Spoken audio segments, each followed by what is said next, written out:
Hey everyone, and welcome to our deep dive.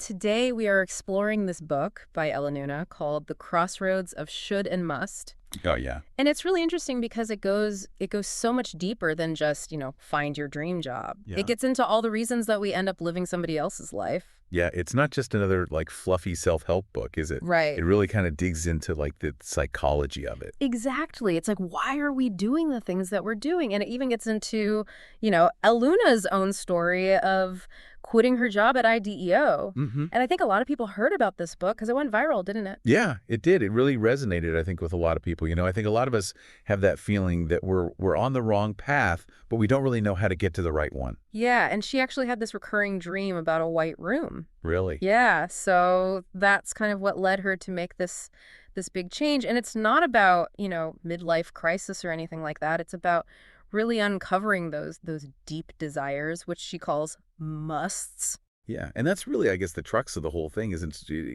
should versus must. So many of us are living with these shoulds, these expectations from, family or society that often lead us away from those musts. Yeah, and that's a really great point. So let's start there. Let's define, what are these shoulds? What are these musts? Okay, so basically shoulds, you can think of them as those external pressures, Yeah. those voices telling us what we ought to be doing. Mhm. So it could be like pressure from your parents to go into a stable career, or maybe it's societal norms about success and achievement. It could even be pressure from yourself, right? Like all those expectations that you put on yourself. Absolutely. And the problem with constantly chasing these shoulds is that it often leads to a life lived for others and not really for yourself. And I think this really resonates with Stefan Sagmeister's TED Talk, Oh, yeah. where he talks about the distance between like a job, a career, and a calling. And I think, the job is just like, okay, I'm getting this done. And a career is like, I'm moving up this ladder. But a calling, that's where I think the must lives. It's about fulfilling that intrinsic drive, where the work becomes its own reward. Yeah, and I think Luna's point is that so many of us are stuck in this cycle of should. We're working jobs, we're building careers that don't really align with our musts. It's like we're on autopilot, right? Exactly. It's like we're following a script that someone else wrote for us. So how do we break free of that? How do we even begin to sort of untangle those shoulds from our musts? Like, where do these expectations even come from in the first place? Right. That's the really crucial part. Yeah. It's not about some overnight transformation. It's really about understanding how we even got to this point. Yeah. So you imagine a young child, absorbing all these messages from their parents, teachers, the media about what a good life looks like. Mm-hmm. And these messages just become ingrained, and they shape our beliefs about what we should value, how we should behave, what we should strive for. It's like we inherit a whole worldview, right? But it might not actually align with who we are deep down. Yeah, and it can take some real work to kind of unravel those deeply ingrained shoulds. Mm-hmm. Things like therapy, self-help books.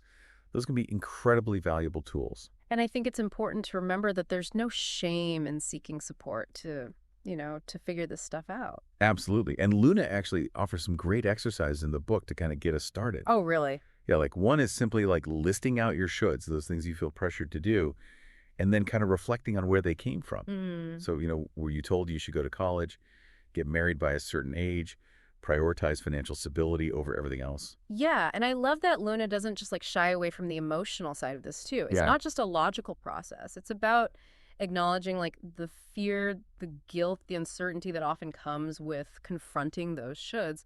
I really love that empty chair technique. I don't know if you remember that one where you're imagining your must and your should having this dialogue. Yeah, it's powerful, isn't it? Yeah, it's a great way to kind of bring those inner conflicts to the surface and, start to understand what's really driving us.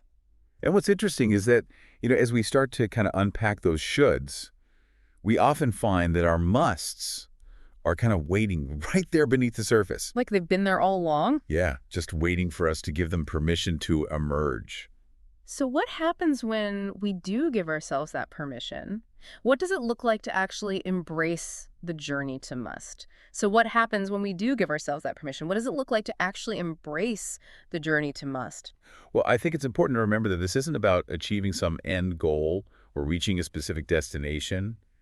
So it's not like, okay, I'm going to quit my job tomorrow and become like a famous artist or something. Right. It's not about that. It's really about the journey itself. Hmm. That's where the transformation happens. Yeah. It's about those small steps, those daily actions that move us closer to our musts, even if we don't have it all figured out yet. It's about taking action. Exactly. Yeah. And Luna shares some incredible stories in the book about people who did just that. Oh, really? Yeah, like think about Vincent van Gogh. He kept painting despite constant rejection. He really believed in what he was doing. Yeah, he wasn't driven by like fame or fortune. Hmm. He was driven by that inner must to express himself through art, even when the world didn't understand. It's like he was so connected to his must that he was willing to, endure those hardships, those rejections, because the act of creating was its own reward. Exactly. It wasn't about achieving some external measure of success. It was about staying true to that inner calling. And that's where the real power lies, right? Yeah, I think so. When we're driven by must, we're less likely to be deterred by obstacles or setbacks. We're not chasing external validation. We're pursuing something that deeply fulfills us and that gives us this incredible resilience. Mm. Yeah, and I think another great example of that is John Grisham. Oh, yeah.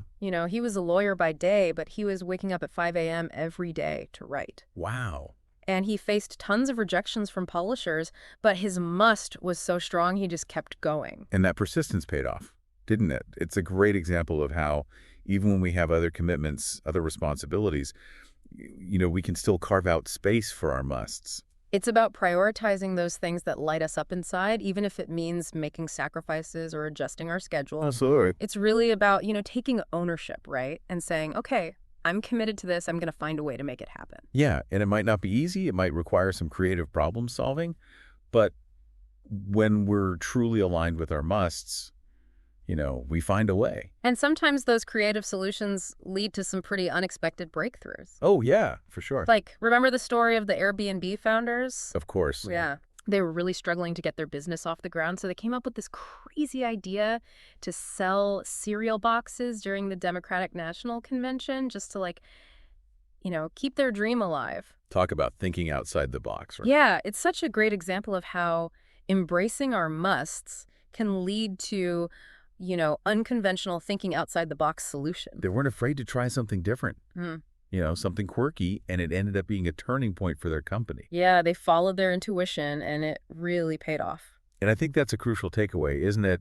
It's not always about having a grand plan or following a traditional path. Right. It's about being willing to experiment, to take risks, to trust our instincts and see where they lead us.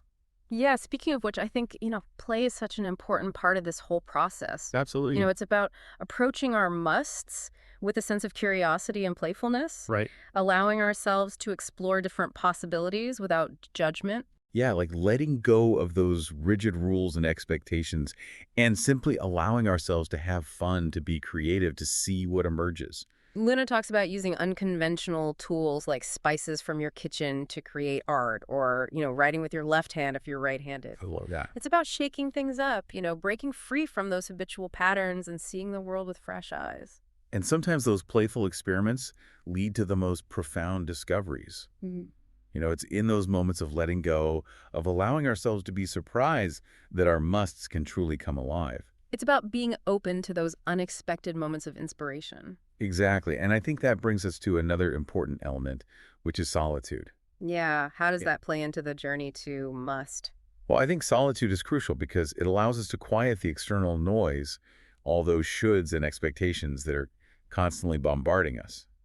So it's not just about being alone physically. It's about creating like a mental space where we can truly tune into ourselves without distractions. Exactly. It might mean, taking a walk in nature, meditating, journaling, anything that helps you create that quiet inner space. It's about disconnecting from the outside world so we can connect with our inner world. Yeah.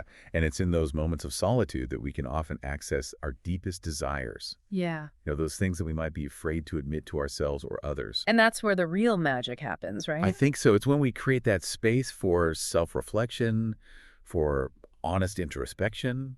We start to see our musts more clearly. It's like those desires that have been hidden away, they finally have a chance to emerge. So as those musts start to emerge, we might start to feel a sense of conflict, right? Like there might be practical concerns, fears, doubts that hold us back from fully embracing those musts. Of course, those are very real. Like what if I can't make a living doing what I love? Or, what if I fail? Or what will people... Those are all very valid concerns. Yeah, and Luna doesn't shy away from them at all. No, she doesn't. In fact, she dedicates a whole section of her book to addressing those common fears and hurdles that often come up when we start to pursue our musts. So how does she suggest we navigate those challenges? Well, when it comes to money, for instance, she encourages us to differentiate between must-have money and nice-to-have money. Okay, that's interesting. So must-have money covers our basic needs like housing, food, healthcare. Right, the essentials. Exactly. Yeah. And then nice-to-have money is about those extra things that we might desire, like a fancy car or designer wardrobe. So it's about finding a balance between financial stability and pursuing our passions. Exactly. It's not an either-or situation. It's about figuring out how to make it work. And she gives some great examples of people who did just that, right? Yeah, she points out that many successful artists, writers, entrepreneurs, they had to work day jobs while they were pursuing their musts. Like T.S. Eliot, right? He was working at a bank while he was writing poetry. Kurt Vonnegut sold cars. Philip Glass, the renowned composer, worked as a plumber and a taxi driver. It's amazing. It's really inspiring. Yeah, and I think it's a reminder that, having a job to pay the bills doesn't diminish the value of our musts. Right? It's about finding a sustainable path that allows us to nurture those passions while also meeting our practical needs. And it's a reminder that we don't have to have it all figured out up front. Right. It's okay to start small, Yeah. to take those incremental steps, to find ways to integrate our musts into our lives, even if we're not ready to make a radical shift. Yeah, and what about time? I mean, that's another big one. Right. We often feel like we don't have enough time to pursue our passions, especially if we're juggling work, family, other commitments. Well, Luna's advice is to get creative with time management. She encourages us to find those pockets of time throughout our day, even if it's just 10 minutes here or there. So it's about shifting our priorities and making conscious choices about how we spend our time. Exactly. It's not about finding hours of free time. It's about carving out those small moments, those little windows of opportunity where we can dedicate ourselves to our musts. Like when you're waiting for the kettle to boil, or, you're commuting to work, or even like those commercial breaks during your favorite show. Those minutes can add up, and over time, they can create significant momentum. And let's not forget about space. Right. We often think we need like a dedicated studio or office to pursue our passions. Yeah. But Luna kind of challenges that notion. She shares the story of her friend Sharon, who created a dedicated workspace using painter's tape. I love that story. It's such a great reminder that we don't need a grand or expensive setup to create a space for our musts. Yeah, it's about finding what works for us, whether it's a corner of our living room, a spot at the library, or even just like a mental space that we can step into Right. when we need to connect with that creative energy. And then, of course, there's fear. I mean, that's often the biggest obstacle of all. Oh, yeah, fear of failure, fear of judgment, fear of the unknown. How do we deal with that when it comes up? Well, Luna suggests a few strategies. One is to actually list out our worst-case scenarios and analyze them. Oh, that's interesting. Yeah, it's about bringing those fears into the light, examining them, and seeing if they're really as scary as they seem in our minds. It's like shining a light on those monsters in the closet, right? Exactly. And often when we confront our fears directly, they lose their power over us. And sometimes those fears can even guide us, right? Absolutely. They can help us identify the areas we need to address in order to move forward. Maybe we need to develop a particular skill or seek out a mentor or build a support network. By addressing those fears head on, we can turn them into stepping stones on our journey. So it's about reframing fear as a guide, as a source of information, rather than something to be avoided. Yeah, and I think that's a really powerful shift in perspective. I agree. This has been so insightful. We've covered so much ground already. We have. From defining should and must to understanding their origins to embracing the journey and even addressing those common fears and obstacles. It's clear that there's a lot to unpack when it comes to these concepts. There is. But I think what's fascinating is that choosing must isn't just about personal fulfillment. It also has a ripple effect on the world around us. Yeah, that's a really interesting point. When we embrace our musts, we actually inspire others to do the same. Right. We create a ripple effect of authenticity, encouraging those around us to connect with their own true callings. And that's where the concept of the return comes in, right? Exactly. Right. After spending time nurturing our must, creating a space where it can flourish, there comes a time to return to the world and share our gifts. So it's not enough to just do the work in isolation. We have to bring it back out into the world. Precisely. It's about integrating what we've learned, the wisdom we've gained into our interactions with others. So it's about more than just creating art or writing a book or building a business. It's about how we show up in the world, how we interact with others, how we contribute to something larger than ourselves. Exactly. And as we do that, we often find that choosing must wasn't a selfish act at all. It was an act of service. Because our must becomes a gift that we share with others. It can be. Mm. And even when we're not consciously trying to make a difference, the very act of living authentically can have a ripple effect. Yeah, it inspires others, it creates connection, it contributes to a more beautiful and meaningful world. And it reminds me of a story that Luna shares about a concert pianist named Andras Schiff. Oh, yeah. So, after Schiff's performance, a man in the audience was deeply moved, and he was describing how hearing Schiff play live was so different from just listening to recordings. It was like experiencing something with soul. Exactly. And when asked if he was a pianist himself, the man replied that he couldn't play a tune, but he often dreamed of being able to. That's really interesting. It is, isn't it? It's a poignant reminder that we all have these deep-seated longings, these musts, that may seem out of reach. But maybe it's not about achieving mastery. Maybe it's about the act of dreaming and aspiring itself.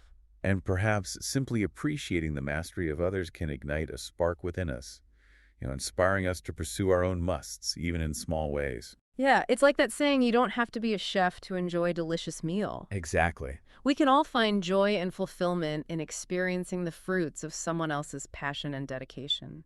And who knows, maybe by witnessing their must, we'll be encouraged to explore our own. Yeah, and I think that's the beauty of it. Inspiration can come from unexpected sources. Absolutely. And speaking of inspiration, I'm curious to hear more with the stories that Luna shares in her book. Are there any particular examples that stand out to you? Well, one that comes to mind is the story of Mary Ellen Geist and her father who had Alzheimer's. Oh, yes, this one's powerful. Yeah, and despite losing most of his memories, he retained his musical abilities and could still play the piano flawlessly. It's incredible how our musts can endure even when other aspects of ourselves fade. It really is. It's a testament to the profound impact that connecting with our true callings can have, not just on our own lives, but on those around us. And it makes me think about the importance of creating space for those musts to emerge, even amidst the challenges and complexities of life. Yeah, whether it's through meditation, spending time in nature journaling, or simply creating space for quiet reflection. The key is to connect with our inner wisdom and listen to the whispers of our musts.